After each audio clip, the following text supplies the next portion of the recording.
across the African continent and beyond. All right. This lady, our guest today, not only is she a talented entrepreneur and a creative mind, she has a strategic approach, I like that, to solving business challenges. She has a knack for identifying opportunities, a natural flair for creating memorable experiences. Okay. She has been described as a risk taker, a compassionate leader, and a talent multiplier, all of which have led her to successful establishing and growing one of the most respected food companies here in the 254. She's the founder and CEO of Spez Limited, a leading food company here in Kenya that provides customized catering services. So as a result of her tenacity and passion, she has grown her brand from strength to strength, starting the business 15 years ago with only one employee and consistently growing the brand to where it is today.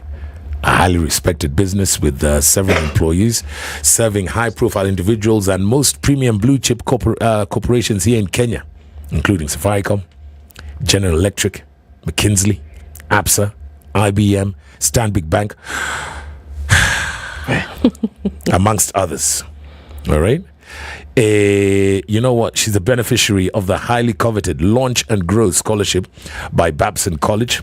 That's in Boston, USA. A scholarship issued to a handful of women entrepreneurs amongst thousands of applicants who are making an economic contribution to their country by running steadily growing and thriving businesses. Man, she also holds the owner manager program certification from Strathmore Business School. Say that one for me, my brother. Yeah. Okay. And at 37, she's just getting started. And like I said early on, and she looks forward to transforming the food business not only in Kenya, but on the African continent and beyond. We give you Esmeralda De Souza Obwaka. Welcome so very much to Transformational Thursday.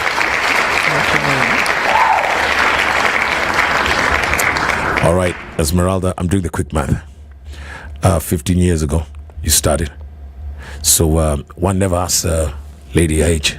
All right. But then maths tells us that 37 minus 15 is, be quick, my brother, 22.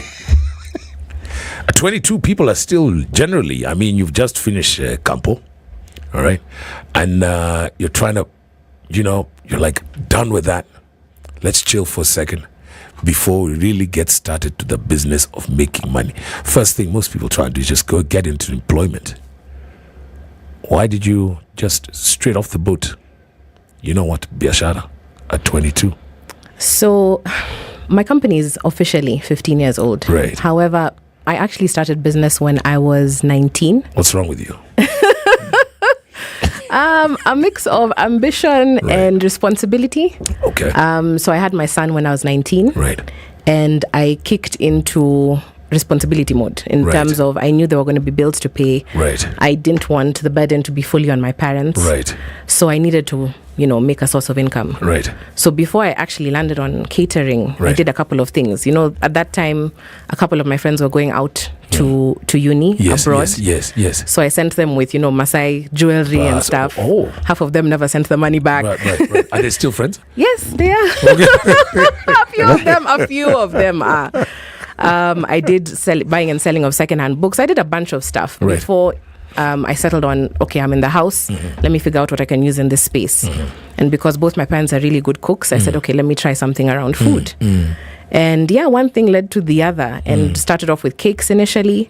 And then we were given just the first job for catering, which was almost by mistake. Right. And then it's been growing ever since. Okay. Yeah. So basically, you were a teenager and then life threw you in the deep end straight up. Did you miss the Campo experience? I was actually in campus for 2 years. I was taking a BSc in geology. Right here? Yes. Okay. At UON. Yes. And so I had a bit of it, but in reality, no, I didn't get the campus experience. I didn't get the life that most of my pals were living because at the time, I remember very well the Red Lion Club. You remember at Nondi's? Yes. And so my pals were partying. I was selling hot dogs and chips. Wow. Yeah. So I missed out on that campus life. And campus life for me was more of, okay, let me go there, let me get back home, do the baking, go back to campus. So I didn't fully enjoy and immerse or enjoy campus campus life. Yeah. So is it because and especially there, from what you said, you are, you've got your young one. You're 19, so you're in the digs, and you know what?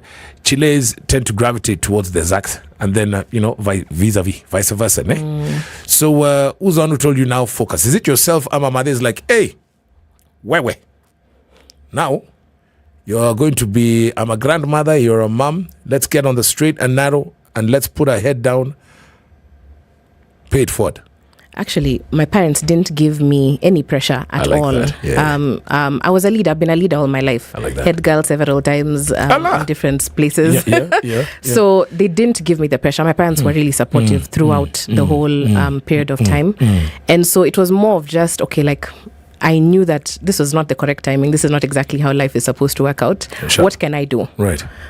So it was more of my own initiative, but with a lot of support from my parents. I love that. Initially, I was, of course, working in their kitchen. Yes. My folks helped out with the first catering. In fact, my dad was the guy who was chomaing nyama for the first event. Oh, really? Yeah, we had completely underestimated the work that was involved. Yes, okay. So, I mean, they've been really supportive, but no, they didn't push me to, figure life out on your own. It was more of, I made the decision and they really supported me. I love that. Yeah. And like you say, there was the old man. Yeah. He's chopping nyamba at Nyamba. Yeah. Nyamba at your first event. Then you mentioned the Nondai Club. Yeah. So is it that you are a known personality? It is word of mouth? the food? Yeah, word of mouth. The food was doing the talking. The food was doing the talking, and I really tried to. I don't think we had WhatsApp. We didn't have WhatsApp then. We didn't have social media. So it was a lot of text messages to people saying, "Hey, listen." So actually, I asked a friend of mine who was in cooking school to come and teach me how to bake a cake. And so after he taught me, I started just selling to everyone, like, guys, your birthdays, whatever, come and buy from me. And the cake was really, really nice, a Black Forest cake. Okay. And so people, just word of mouth, referral business. Right. And that's how it worked. And I've got to ask, so this cat is in cooking school. Where is he now? In South Africa, he's a sommelier. Okay. So he was my co-founder. All right. Okay. Yes, he was my co-founder eventually, but left. In Spez. Yes. Okay. So his name was Spencer and Esmeralda, hence Spez. It's a very Kenyan thing. There we go. Yes. But it worked. Yes. It worked. Yes. Yeah. Yeah. So and that's what happened. And the first catering was, like I say, by mistake, because someone thought that I did catering. When I only did cakes. So they called and said, I have a company, AGM, can you cater? Wow. I said, an AGM. Yes. It was only for about 25 people. I had never done a catering before, but I said yes. Right. I called the same guy who taught me how to bake, told him, my friend, we have a job. Can you do it? I'll work out all the other logistics. Right. Can you come up with a menu? Can we meet the client? And he's like, okay, I've never done it either. Right. But let's, why not? Right. So approached the client and got the gig. Did it from my parents' kitchen. Right. They helped a lot in the cooking and stuff. Right. Like I said, my old man came and was the one chomaing the nyama. Indeed. We got our pals to dress up in jeans and a t-shirt and be the waiters. Right. Hired cutlery, crockery, and the event was a success. Do you know where? Because we're going to go into a break now. Yeah. But I got to ask. There's a lot of grad people. A lot of our peers, their young ones are graduating now. And in fact, there's trying to mentor a few people, believe it or not. And there's this young cat who's like, you know what? I want to register a marketing business, start a company. I was like, what? You know what? My lawyer's in SA. Wait for him to come back. It's like, no, don't need that. You can do that. You go online and do 1, 2, 3, 4. Allah, like Allah. These days it's like that. How was it then for you to you registered it proper, you and this sommelier and SA, Spencer? Yeah. So initially it was, actually I think we were forced to register business because we got a check. But there we go. There we go. And everything then was really manual. Yeah. So again, reached out to a friend who was working at a law firm. Right. Told her, we need to open a bank account. What do we need to set up a business? Right. And so got all the documents in order. Right. And then opened the bank account. And that's how we ended up setting up the business. Okay. Yeah. Okay. And all this within the first year? It was probably the year after that. It didn't pick immediately. Yeah. And I think the first catering gig was quite a while after I had started doing the cakes. Right. So I think this was maybe 2 years in. Right. That's when now we registered the business and, then got a couple of corporates as well who of course want a business entity. They don't want, just a briefcase. Yeah, so that's how it happened. I love it. Started her biashara at 19. She is our guest and the CEO of Spes Limited. It is Esmeralda De Souza Obwaka. Now that's De Souza is my dad. Aha, okay. Now uko na swali. If you got that question, you got to get on there. All you have to do is just dial the number 0719-012-600 or Spice FM KE on both Facebook and Twitter. Now, Esmeralda, when we asked you when you're coming in, we asked you for a list of songs that got meaning for you, right? And the first one is Luther Vandross. Never Too Much. Tell us about that story, this particular song. Where does that take you? You see that smile on the face. By the way, have you told guys to live stream? Yeah. No, now. Oh, now. Oh, yes. No. Not at the beginning of the show. Oh, no. Yeah. They're missing out by then. Yeah. Oh my God. They usually say there's too much testosterone in the studio. At least today, Yeah. But so all you have to do is just go to www.spicefm.co.ke. Simple as that. Imagine live stream. So you see how Jakababa is sitting when we have then it's chapa to pose. It's absolutely good to go. Exactly. So Luther and the old man he loved my mom, actually. Yeah. And I know Luther doesn't have a very good reputation, or eventually didn't have one. Yes. But that takes me to my childhood. Right. A Sunday morning. Right. My mom is making breakfast and there's Luther playing. Allah. So she would sing the songs? She would. She was a huge fan. And so she would sing the songs to him, or just the whole household? The whole household. All right. And did you get the singing bug as well? I did. No, you're a head girl, but why do I have in the choir? She looks like she's not sure. Yeah. I did. No, because I'm worried you're going to ask me to sing. No. No.